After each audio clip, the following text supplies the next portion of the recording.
Look at this crowd. When a Black Friday-style rush hits a physical store, the doors bottleneck and the system backs up. In the cloud, this is exactly what happens when thousands of users hit a single server. The server overloads, performance tanks, and eventually the whole site crashes. The fix requires two things: spreading out that massive wave of users and building infrastructure that can repair itself if it breaks. This diagram shows how we map that out. A user's request enters the network through the Internet Gateway. From there, it hits the application load balancer, which immediately splits the incoming traffic between two separate EC2 servers located in two entirely different availability zones. The load balancer acts as the smart traffic controller, sending users to the server with the most capacity. But right behind it is the auto-scaling group. If traffic spikes, the auto-scaling group expands its boundary and automatically deploys more servers to handle the load. By pairing these two tools, we remove the single point of failure. If one server goes down or an entire zone goes offline, the system keeps running. That is the definition of high availability. Step 1 is securing the network. We configure our security groups, which act as stateful firewalls, so that our EC2 instances will only accept traffic coming directly from the load balancer. No one can bypass the router to access the servers directly. Next, we built the blueprint for our servers using a launch template. We use launch templates instead of the older launch configurations because templates support versioning. If we need to update our server operating system later, we simply create a new version without deleting the original blueprint. Inside that template, we add a short user data script. This runs automatically when the server boots. It installs the Apache web server, turns it on, and then writes the unique internal hostname into the main index file. We will use that later to prove our routing actually works. Now we set up a target group. Think of this as the roster of available servers. We configure a health check to ping the root directory of each server every few seconds. It acts as a continuous heartbeat monitor, ensuring the server is actively responding. Then we deploy the application load balancer facing the internet. We attach a listener on port 80, which takes the incoming web traffic and forwards it to our target group. The load balancer sends a ping, gets a 200 OK response back, and knows the target is ready. We now have a fully functioning smart router. It continuously checks which servers have a pulse and only sends user traffic to the healthy ones. To add the automation layer, we attach the auto-scaling group to our launch template and our target group. We also explicitly tell the auto-scaling group to use the load balancer's health checks, rather than relying on standard EC2 status checks. We set our capacity boundaries, a minimum of 2 servers and a maximum of 4. Then, we apply a target tracking scaling policy, instructing the system to automatically add another server if average CPU utilization hits 80%. Let's test the load balancer's DNS link in a browser. Because our startup script printed the hostname, we can see the server address changes on every refresh. The traffic is actively round-robining between the two EC2 instances. Now let's intentionally break it. We will go into the AWS Console, select one of the running instances, and manually trigger a termination. The system reacts immediately. The target group registers the failure because the heartbeat stops. It flags the instance as unhealthy, and the auto-scaling group deploys a replacement to maintain our minimum threshold of 2 servers. Nobody had to wake up at 2 a.m. to fix a broken server. The automation handled the failure, turning a fatal crash into a temporary self-resolving blip. This split-screen comparison answers a common job interview question.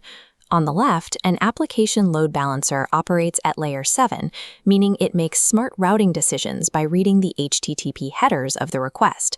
On the right, a network load balancer operates at layer 4, ignoring the content and simply forwarding raw packets at ultra-low latency.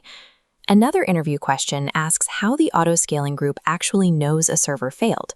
A basic EC2 status check only verifies if the virtual machine is powered on. By enabling ELB health checks, the load balancer actively tests if the application itself is responding, alerting the auto-scaling group if it freezes.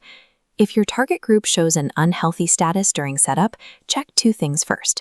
Verify that your security group rules allow traffic on port 80 from the load balancer, and confirm your Apache web service actually started successfully inside the instance. To make this architecture production-ready, apply 3 best practices. Enforce HTTPS by attaching an SSL certificate from AWS Certificate Manager. filter malicious traffic using AWS WAF, and move your EC2 instances out of the public subnets and into private ones. Finally, we have to talk about the billing trap. If you finish a project and simply try to delete your EC2 instances from the console, you will still get a bill next month. The auto-scaling group will see the missing servers and relentlessly recreate them. To properly tear down this environment, you must follow a strict cleanup order. First, delete the auto-scaling group. Second, delete the application load balancer. Third, delete the target group. And finally, delete the launch template. Understanding the dependency order to dismantle your infrastructure is just as important as knowing how to build it. It shows you have complete control over your cloud environment. Welcome to The Explainer. Today we're diving into a really fantastic masterclass from Naveen TechHub. I'm going to be stepping in as your senior AWS architect, and we are going to walk through an end-to-end build of a highly available, totally production-ready web application right on AWS. We're going to take the exact same core concepts that power the absolute biggest websites on the internet and break them down so you can build them yourself. So picture this. You're running a massively popular e-commerce site. It's Black Friday. The clock strikes midnight, and suddenly thousands of really eager shoppers flood your domain all at the exact same second. If every single one of those requests is funneling into just one server, well, you know what happens, right? The CPU spikes out of control, performance grinds to a complete halt, and eventually the server just flat out crashes. Your site goes dark, and you are literally losing thousands of dollars a minute. That nightmare scenario perfectly highlights the danger of a single point of failure. In the cloud, you absolutely cannot rely on just one machine. The modern professional solution is a load-balanced architecture. So instead of one giant, expensive server, we spin up multiple, smaller, healthy servers. Then we place an incredibly intelligent system in front of them to distribute all that incoming traffic. If one server goes up in smoke, no problem. The system just stops sending traffic to it. It's completely fault-tolerant. Here is the game plan for this explainer. We're going to cover the core concepts first to set our foundation. Next, we'll do a step-by-step console build. Then we'll tackle production troubleshooting, run through a critical guide on avoiding surprise AWS bills, and wrap up in the interview sandbox with some tough, real-world questions. Okay, Section 1, Core Concepts. Before we start clicking around in the console, we really need to understand the why behind the services we're using. At the very heart of everything we're building is the load balancer. I want you to think of a load balancer exactly like the ultimate supermarket manager.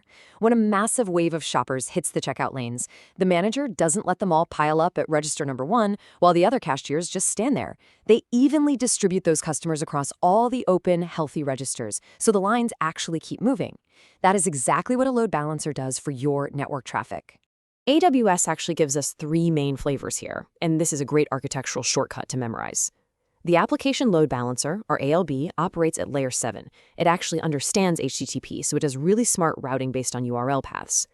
The Network Load Balancer operates at layer 4. It doesn't care about HTTP data, it just routes raw TCP and UDP traffic for blistering, ultra-fast performance. And finally, the Gateway Load Balancer operates at layer 3, and you'd use that specifically for routing traffic through security firewalls. For our web app today, we are going with the smart routing of the ALB. Now, sitting behind that load balancer, we need a way to automatically spin up EC2 instances, which means we need a blueprint. The major takeaway here is that AWS strongly recommends using launch templates over the older launch configurations. Launch templates are the modern standard. They let you use versioning, so you can easily update your server blueprint over time, and they support modern cost-saving features, like mixing spot and on-demand instances. All right, moving on to Section 2, Building the Architecture. Let's actually get our hands dirty and see how this all snaps together in the AWS cloud. First things first, we have to lay down a secure networking foundation.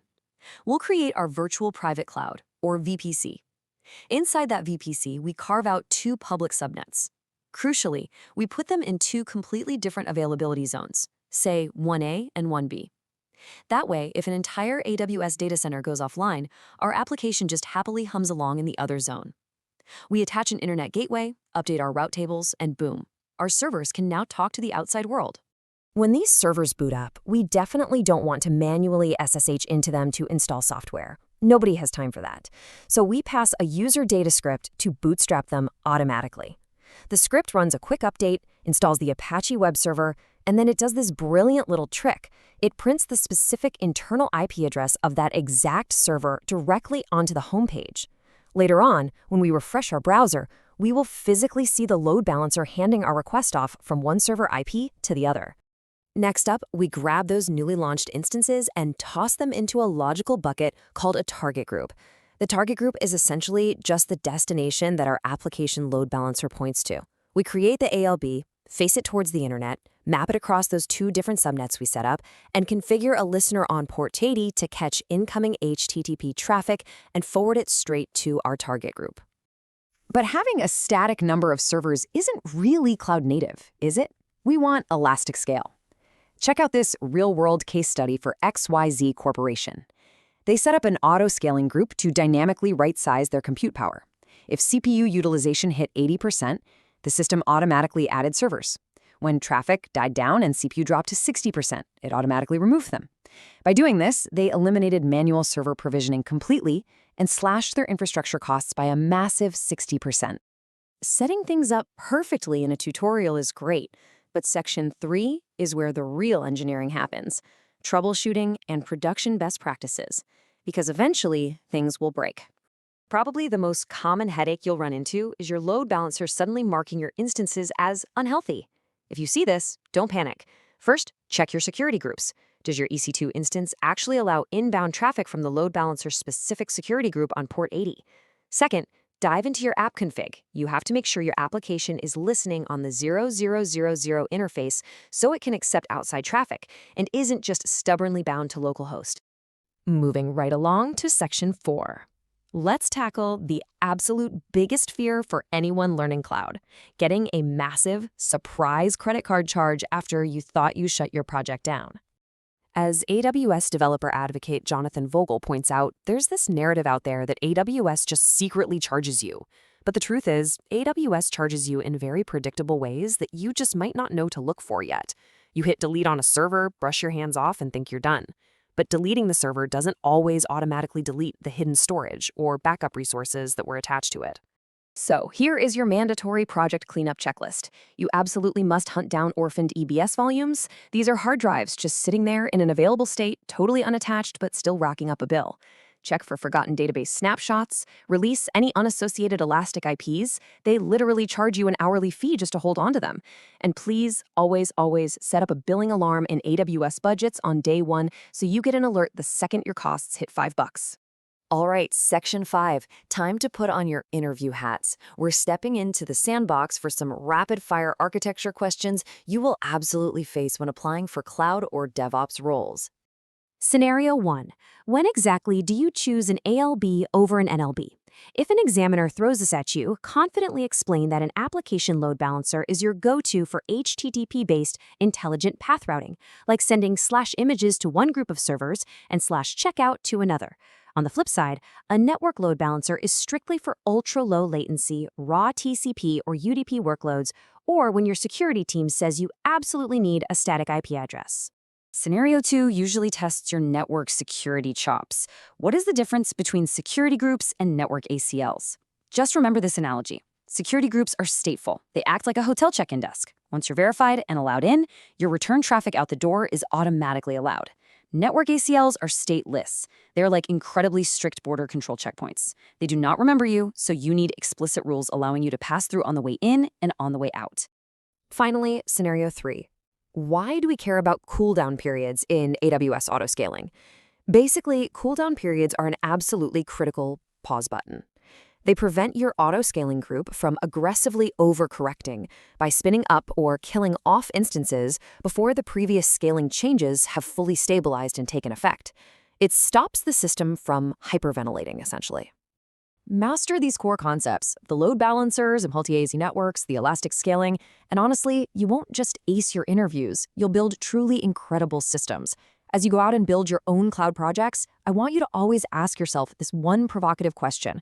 If a server in my architecture fails right now, today, will my users even notice?